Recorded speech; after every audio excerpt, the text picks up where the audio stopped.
The physical universe exists as a temporary mental construct, generated entirely within the mind of a supreme magician. Every star, every planet, and every human being is simply a thought residing inside this vast, all-encompassing mind. But because we live inside the construct, we treat the illusion as an absolute reality. This creates a tension. People look at the misery of everyday life and ask a very reasonable question. If the creator of this universe is supposedly gracious and all-powerful, why do we feel so unfortunate? Why are we trapped in so much suffering? The answer lies in how we interact with the illusion. Our suffering does not come from a lack of divine grace. It happens because we misunderstand the nature of our reality, clinging stubbornly to temporary, created objects instead of the mind that made them. According to the yogic perspective, there is a constant, impartial shower of divine grace falling on every single creature at all times. There is no partiality in it. This diagram shows what happens to that grace. It is a steady, infinite downpour, but individuals hold up a psychological barrier, an umbrella of ego that forcefully deflects the particles. The grace is there, but the shield prevents you from feeling it. To collapse that shield, you have to practice bhakti, or devotion. But the way most people understand devotion is often flawed. What is commonly called prayer or spirituality is often just the ego in a clever disguise. People approach the divine to ask for things, actively reinforcing the exact barrier that blocks the grace they are begging for. This animated hierarchy shows spiritual intent arranged as a ladder of devotion. At the bottom is attributional devotion, where humans pray for physical attributes or exact outcomes.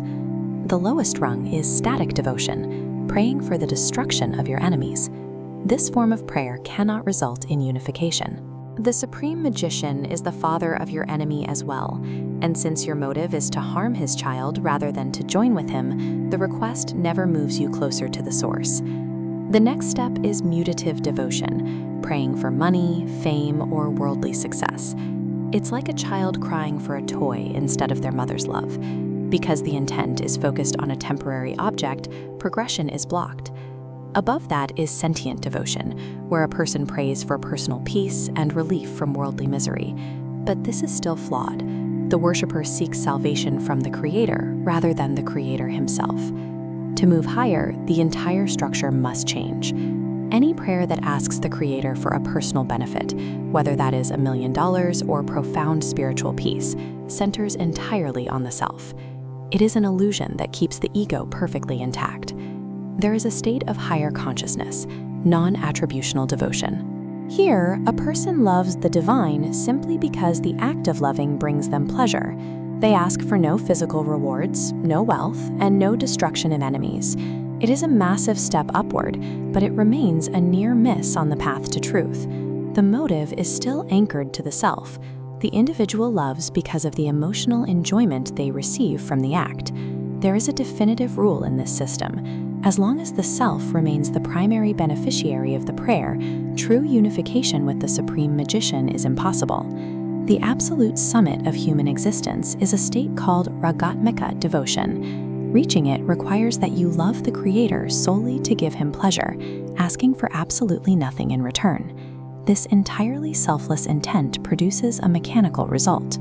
The individual mind is subjectivated, effectively becoming the mind of the Lord. The ego dissolves entirely. The mind of the individual and the mind of the Lord become literally one. True liberation from the physical illusion is never achieved by taking. It only happens through absolute, selfless surrender to the Creator's pleasure. Even understanding this, many people hold up one final defensive barrier. They believe their past sins, their flaws, or their hidden mistakes disqualify them from this ultimate unification. But divine omnipresence creates a paradox. The Creator is the witness of all witnesses. Because everything exists within his mind, there is nowhere outside the universe he could possibly expel a sinner, even if he wanted to. He is the father of the virtuous and the father of sinners alike. No child is ever turned away from his shelter. So the directive is clear.